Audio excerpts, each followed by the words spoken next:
अक्षत जी, श्री श्री हरिवंश महाराज जी। महाराज जी, पूज्य श्री उड़िया बाबा जी महाराज जी के चरित्र में आपने बताया था कि एक बार एक गुरुकुल के विद्यार्थी ने पूज्य बाबा का प्रारब्ध ले लिया था, और आपने एक कथा में सुनाया कि अयोध्या जी के राजा का कोर्ट का प्रारब्ध निंदा से खत्म हो गया, बस गुरु द्वारा निंदा रह गई थी। तो आपके स्वास्थ्य सही करने का भी तो कोई उपाय होगा महाराज जी? आपको कष्ट कम हो, इसलिए कोई ऐसा उपाय बता दो जिसमें। बस एक ही उपाय, राधा राधा जपो, तुम प्रसन्न रहो, तुम स्वस्थ रहो, यही हम देख रहे हैं, यही हमें सुख है। हमारा शरीर तो जितने दिन के लिए श्री जी ने निश्चित कर रखा है उतने दिन आपकी सेवा कर रहा है, इसको तो जाना ही है। ये प्रारब्ध अमोघ प्रारब्ध है। मोघ माने व्यर्थ होना, अमोघ माने व्यर्थ ना होना। ये प्रारब्ध व्यर्थ नहीं होगा, ये भोग के जाएगा। कुछ ऐसे प्रारब्ध होते हैं भोगना ही पड़ता है। जैसे वशिष्ठ जी ने कहा अब तुम्हारी नाक ठीक नहीं होगी क्योंकि तुम्हारी नाक का प्रारब्ध मेरे हिस्से में है और मैं जानता हूं तुम गलत नहीं, इसलिए तुम्हारी निंदा नहीं करूंगा और ये प्रारब्ध तुम्हें भोगना पड़ेगा। ऐसे ही हमारी किडनी का प्रारब्ध जो है ये भोगने के लिए आया। बिना पीड़ा के वो चले तब तक तो सही है। हाँ, तो हमारी पीड़ा इसीलिए कम हो जाती है कि आप सबका सद्भाव लगा रहता है और भगवत चिंतन, भगवत चर्चा उससे थोड़ा मिटती रहती है। सब भारतवासियों का, विश्व का आशीर्वाद है हमारे ऊपर, तो वही बच रहे हैं। उसके बाद हमारा क्या होगा? जैसे अभी तक आप हैं, उसके बाद हमारी जीवन कैसे चलेगा? मतलब ये सोच के हम बहुत, हाँ, ऐसा बहुत से लोगों का प्रश्न, हाँ बहुत से लोगों का प्रश्न रहता है। सोच ही नहीं सकते जीवन को, बिना सोच ही नहीं सकते। मार्गदर्शक ही नहीं रहेगा। पर भगवान का खेल ऐसा है कि सृजन, पालन और संहार वो समान रूप से करते रहते हैं। सृजन, पालन और संहार समान रूप से करते। भगवान का खेल है, अलग अलग खेल है। तो जैसे एक चैप्टर खत्म हुआ तो दूसरा चालू करना चाहते हैं, दूसरा खत्म हुआ तो तीसरा चालू करना। कोई संकट आता है तो आपका कोई भी रील देख लेते हैं तो मोटिवेशन आ जाता है, मतलब उस स्थिति से बाहर निकलने का मार्ग आ जाता है प्रभु। हाँ, जिनकी श्रद्धा है उनको ऐसा अनुभव होता है, जिनकी श्रद्धा। हाँ, श्री जी सवाल ले, हाँ अच्छी बात है। बिल्कुल। तो जी मन में कुछ आता है कि ये करेंगे वो करें, तो फिर ये लगता है कि बिल्कुल हम तो असमर्थ हैं, कुछ कर ही नहीं सकते। ऐसे हम भी अपने को असमर्थ मानते हैं प्रभु के सामने कि आपका जो विधान है वही विधान चलेगा। बड़ा विचित्र खेल उनका है। तब तक समय हो, तब तक जाना हो तो उसमें कोई नहीं, क्योंकि आपको उसमें सुख है। हाँ। कहते हैं कि हमें जाना है, बहुत जल्दी जाना है। जी जी, तब तक जाना है, तब तक तो बिना पीड़ा के, बिना दर्द के रहें। हाँ, उनका खेल है तो क्या किया जा सकता है। राधे राधे महाराज जी, श्री हरिवंश महाराज जी, आपके चरणों में कोटि कोटि नमन। महाराज जी, मनुष्य जिस तरह कर्म करता है उसी तरह फल मिलता है, लेकिन महाराज जी जो ईश्वर द्वारा प्रारब्ध निर्धारित है, उन्होंने नियति में लिख दिया है, तो उस पर नाम जप का क्या प्रभाव पड़ता है महाराज जी? यदि हम चाहें तो प्रभाव पड़ सकता है, नहीं पड़ता है प्रारब्ध पर। यदि हम चाहें, जैसे 1,00,000 नाम जप किया और भगवान से प्रार्थना की कि मेरा जो आया हुआ अशुभ प्रारब्ध है या जो आने वाला अशुभ प्रारब्ध है वो नष्ट हो जाए, तो अगर साधारण भाषा में बता रहे हैं, अब 1 किलो प्रारब्ध है और 5 ग्राम भजन है तो कोई फर्क नहीं पड़ेगा। जब 1.25 किलो भजन हो जाए तो 1 किलो प्रारब्ध नष्ट हो जाएगा। वो भी आप संकल्प करेंगे तब। अगर संकल्प नहीं करेंगे तो भजन आपका आगे का सुधार करेगा, पीछे वाला भोगना पड़ेगा। इसीलिए भगवान ने गीता में कहा अवश्य में भोक्तव्यम कृतम कर्म शुभाशुभम। शुभ और अशुभ कर्म को अवश्य भोगना पड़ेगा, वो बिना भोगे। इसीलिए तो डरा जाता है कि पाप कर्म न बन जाए, नहीं तो भोगना पड़ेगा। जैसे प्रारब्ध नहीं बना जो पाप कर्म, वो तो नष्ट हो जाएगा। हम जब करें उसके प्रभाव से अपने आप नष्ट हो जाएगा। जो प्रारब्ध नहीं बना, जो संचित जमा है वो नष्ट हो जाएगा।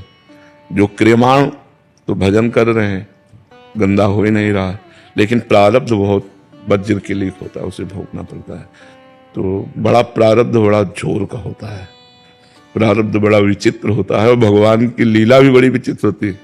जैसे नामदेव जी की महिमा प्रकाशित हुई तो बादशाह प्रभावित हो गया और उसने रत्नों से जटा एक पलंग दिया, रत्नों से जटित पलंग, तो उन्होंने उसे नदी में फेंक दिया।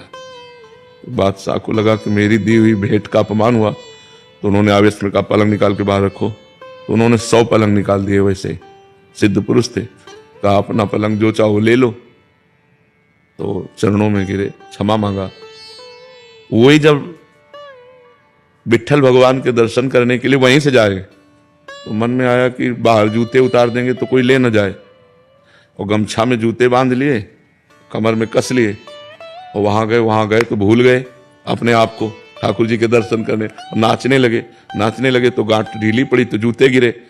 बड़ी पिटाई हुई कि वैष्णव होकर और तुम जूते कमर में बांध कर आए हो। अब आप इसमें क्या विचार करेंगे? जो आदमी रत्नों से जटित पलंग को फेंक देता है, वो अपने जूते ना चुरा के ले जाए इसलिए कमर में बांध लेते हैं। आप इस पर क्या बोलेंगे? उनको क्या जूते से प्रेम है? जब अगर ऐसा लोभ होता तो रत्न जटित क्यों फेंकते? रत्नों से जटित था। ये भगवान की लीला, इसमें बुद्धि काम नहीं करते। उनको पिटवाना है तो ऐसा करवा दिया, पुजवाना है तो ऐसा करवा दिया। पुजवा रहे तो बादशाह से और पिटवा रहे हैं तो मंदिर के अपने पार्षदों से पिटवा दिया। तो कुछ भगवान की ऐसी लीलाएं हैं जो बुद्धि से समझ में नहीं आती। बहुत विचित्र भगवान की माया है, बहुत विचित्र माया, मतलब बहुत विचित्र। हाँ, मतलब आप उसको पार ही नहीं पा सकते। एक संत भजन कर रहे हैं, माधवदास बाबा नाम था, जगन्नाथपुरी में।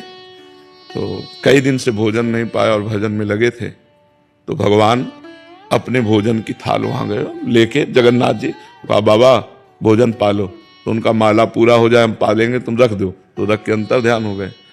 उन्होंने देखा स्वर्ण की थाल, सोचा कोई धनी मानी जन होगा, लाया होगा, खाया पिया और समुद्र में धो के कुटिया के बाहर रख दिया।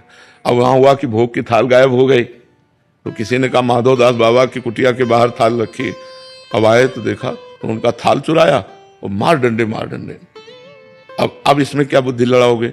अपने थाल का भोजन पवा रहे हैं और अपने ही पार्षदों से डंडा चलवा रहे हैं। ये दोनों काम करते हैं। ये अपने भक्तों को यश बढ़ा देते हैं और फिर पिटाई भी करवा देते हैं। पुजवाना और पिटवाना दोनों इनके काम बराबर चलते हैं। ऐसा क्यों करते हैं? एक शीशा है, जैसे उसे आप ऐसे कंकड़ मारो तो टूट जाएगा, लेकिन ठंडा गरम ठंडा गरम ठंडा गरम तो बुलेट प्रूफ हो जाएगा कि हो जाएगा। भगवान अपने भक्तों को बुलेट प्रूफ बना देते हैं कि उसके ऊपर संसार का कोई प्रभाव न पड़े, मान सम्मान इसका किसी भी तरह न पड़े। तो कुछ प्रारब्ध की लीलाएं होती हैं और कुछ भगवान की पर्सनल लीलाएं होती हैं, जिन लीलाओं में किसी की बुद्धि काम नहीं कर सकती। अब हमको चाहिए कि भगवान की शरण में होकर नाम जप करें और जो दुख सुख आवे उसे हम भोग लें, उसे भगवान का प्रसाद मानकर भोग लें। जानबूझकर हमसे कोई गलती ना होने पावे, बस ये बात है। और खूब नाम जप करें, ज्यादा इस पर विचार न करें, क्योंकि कोई निर्णय नहीं निकल सकता। नहीं, ऐसा क्यों? तो निर्णय नहीं निकल सकता। बहुत विचित्र है। अनुभव कर सकता है, दूसरे जान ही नहीं सकते, दूसरे समझ ही नहीं सकते। इसलिए भगवान की शरण में हो जाए और अपने को छोटा बच्चा मान ले। जैसे छोटे बच्चे के माँ दुलार करती पालन पोषण, तो करो सदा तिनके रखवारी, जिम बालक राखे महतारी। तो ही पार हो सकते। बड़ा कठिन है भगवान की माया से पार होना। जय श्री राधा वल्लभ हरिवंश। आप सभी को राधे राधे। जैसा कि महाराज जी ने इस वीडियो में बताया है कि भगवान अपने भक्त को बुलेट प्रूफ बना देते हैं। और एग्जाम्पल में एक जगन्नाथ मंदिर के पुजारी, जिन्हें भोजन दिए खुद जगन्नाथ श्री ला करके, उसके बाद उन्होंने भोजन किया और वो स्वर्ण का थाली था, तो उन्हें उनके ऊपर चोरी का इल्जाम लगा, जैसा कि महाराज जी ने बताया है।